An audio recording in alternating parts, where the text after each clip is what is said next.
Zarats with Team 4545 League, analyzing the game between Siberica and Augusto Caruso. This was played in Team Event 23 in the under 2200 section, second round. Let's have a look. Okay, we got the winner. And I find White's next move interesting. I don't know it all that well, but it avoids a lot of the main line, and particularly the double pawns that White must endure. Okay, so knight e7 and knight b5, the point. Okay, now White is threatening a check on d6 for what it's worth, but Black stops and checks first, and then castles. Now White, let's see. White played f4, right. Okay, now bishop d7. Now what White does here is play knight d6, and I don't know how much a theory this is, but I'm thinking that maybe there's no rush to do that. White doesn't really have any other development on the board. d6 isn't going anywhere. White could try knight f3. Okay, the point of knight f3 is that if Black doesn't want the knight on d6, that he may just take it off, okay? And then White's got a decent bishop for the ending with these pawns sitting on dark squares. Of course, I'm thinking also Black may play knight f5 here, just to keep White out of d6. But I don't know. Let's see. White could play bishop d3 here. And let's see, if c4, bishop takes on f5, and then Black takes on b5. I mean, just a fantasy line, because I say I don't know theory here. Okay, now take this guy off, but bring the bishop back. But White's got a better bishop here, okay, and is going to eventually get f5 in. So this, I would like to play this position as White. I don't know what's wrong with it. Maybe there's something I'm missing. I don't know. But to me, just putting the knight on d6 right now doesn't seem to be the right choice. Just get the guys out first. Knight f3. So Black has other plans at his disposal. If White takes on, or Black takes on d4, White can even take back with the knight on d4, and that's a nice square for the knight. It's not going to be molested by a pawn, and the game is relatively even. Black's still stuck with his French bishop that doesn't have a whole lot of scope, so it's a game. I don't know. Knight f3 seems to me to be a better move than knight d6. Okay, so, but nothing wrong with knight d6 except Black finds some good continuations. Now, essentially what happens is White makes a sacrifice of that pawn. He's not going to retake it, and it takes a while to actually get it back. So White still doesn't have his development completed. He could take it now with his queen, but then knight c6 tempos the queen. So ideally, as I was saying, you want to take that with a knight. So knight f3 seems to be the move here, and that's what he does. And again, it would appear to me that White could take that pawn on d4, but he doesn't. And again, I don't know if this is theory and what's wrong with it, but it just seems to be the logical choice to me to take it and then develop the bishop either to e2 or d3 and castle and go from there. Okay, so anyways, bishop d3 is fine. I think Black starts, since he's pretty much got his development completed, he gets his queen into play with a threat. Now how's White going to deal with the threat on his b pawn? Well, one way is just castle, let Black take it, and then park a rook on b1, and then come down and take on b7. So I'm thinking castles is okay here, and that's what he does. And then f5.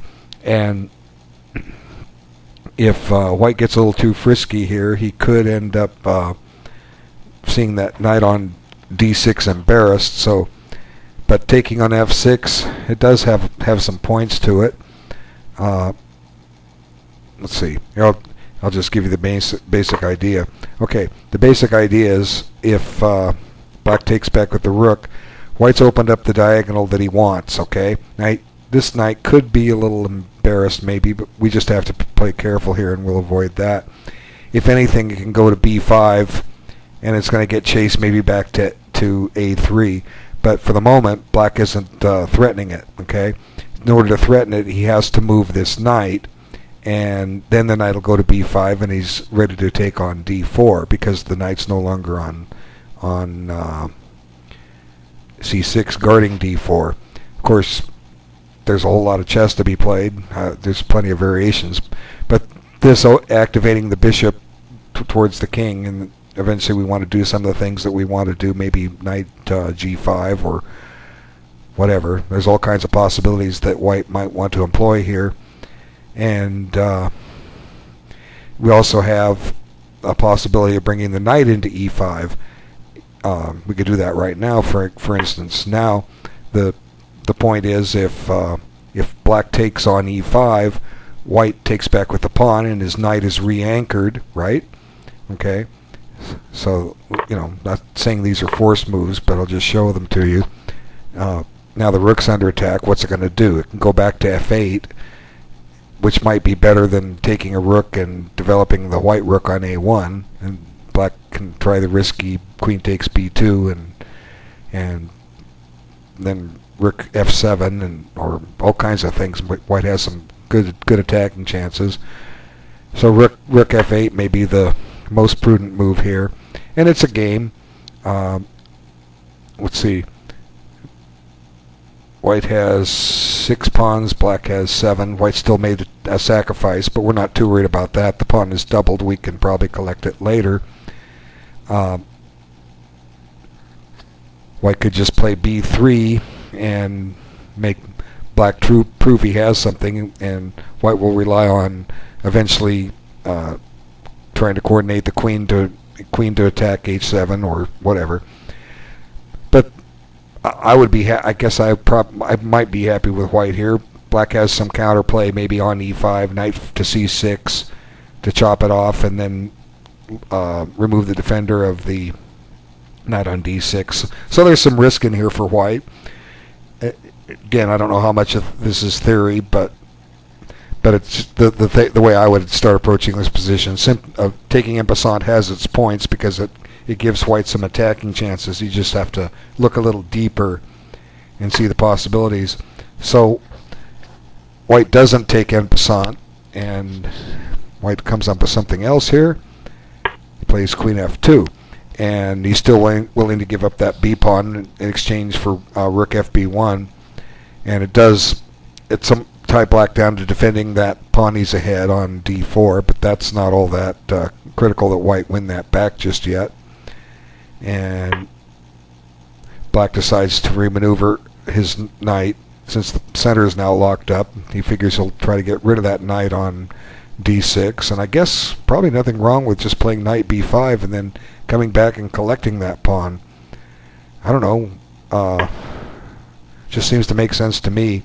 And then white, no matter how you slice this, white's going to end up with the better bishop, but black might be able to try to kick it out with knight b4. But then white has a good knight versus a bad bishop, so it's one drawback with the French. If you exchange the dark square bishops off, the remaining bishop is weak.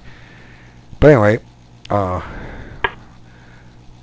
white took it, and I don't think he had to take it, but he did. And now he gets the king off that diagonal. Could be useful. Okay. And then now white sees his kingside attack.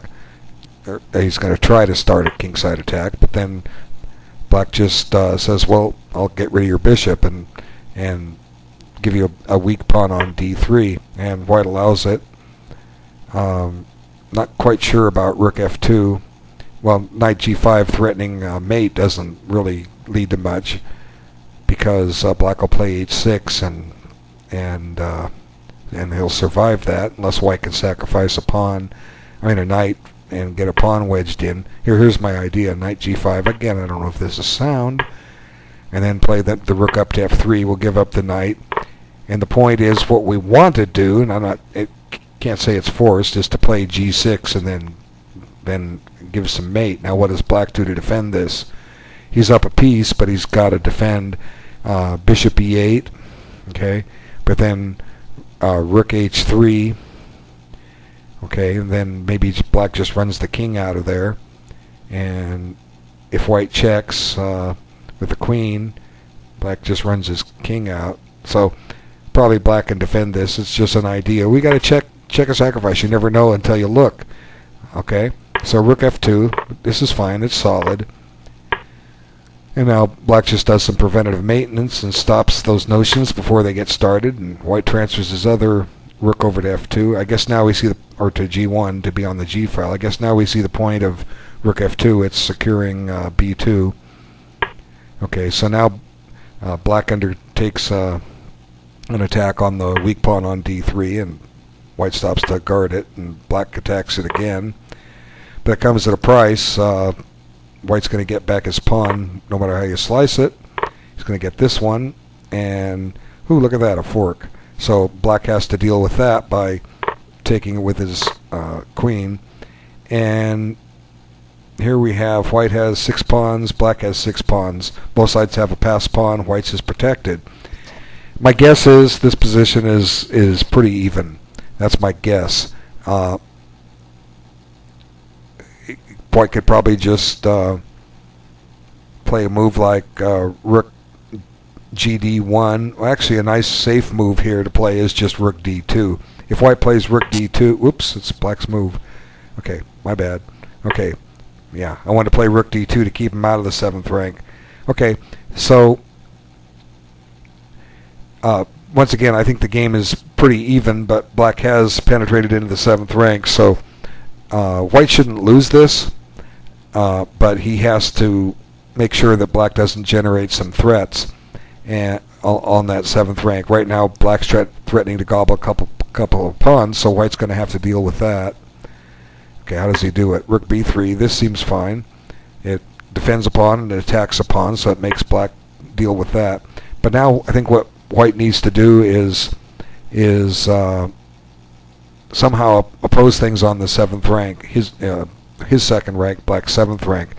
I'm not exactly sure how he does that. He's got to stop at some point and make some left for the king so you don't walk into a back rank mate. Anyway, let's see. Yeah, there it is, h3. Okay, that makes sense. I was thinking of that move. And now black has doubled his rooks. And my best guess is this game is dead even. But black has some chances here simply because his rooks are better than the white rooks, okay? But white at this point shouldn't lose the game. Okay, so rook d1, it makes sense. We got to get the rook active. He had gone to g1 with visions of kingside attacking, but pushing those pawns might be a little risky now. It exposes the white king maybe quicker than the black king will get exposed. So here probably a safe and sound approach is just play queen g3 with the idea queen d3 with the idea of rook up to d2 and hope to exchange off a rook, and if they don't get exchanged, well, black checks, white comes up, and maybe black does something from behind on the 8th rank, tries to put both his rooks on the 8th rank, and at some point white should be able to oppose a rook on c3, and if there's an exchange, even if white accepts an isolated pawn on c3, then he's just got an isolated pawn like black does, and the game should be even. I can't see white with enough of an advantage to justify trying for a win. Okay, so rook c5, and here, like I say, I think white should just go in for queen d3 here and follow up with rook d2, and he's fine. But now, well, let's see. Yeah, queen d3 would have stopped rook e2, but he would have rook f2. Let's just take a look at it. Okay. Well, you know what? Let's not bother with either. Maybe what white should have done instead of playing rook d4 was play rook d3. Okay, if he plays rook d3, black can give a check.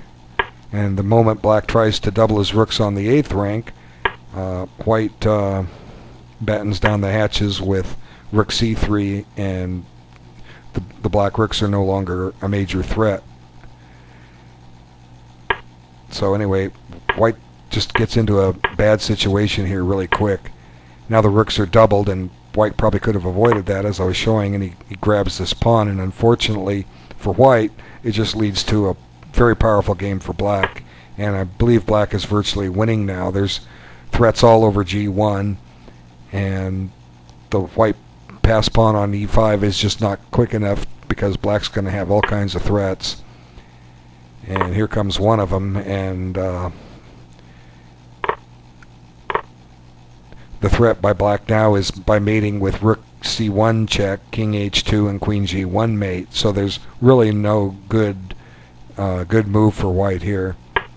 And that idea was to answer rook c1 check with rook d1, but black just finds a new square to threaten a check on, and really white doesn't have a whole lot to do here. h4 just creates some space. This doesn't work.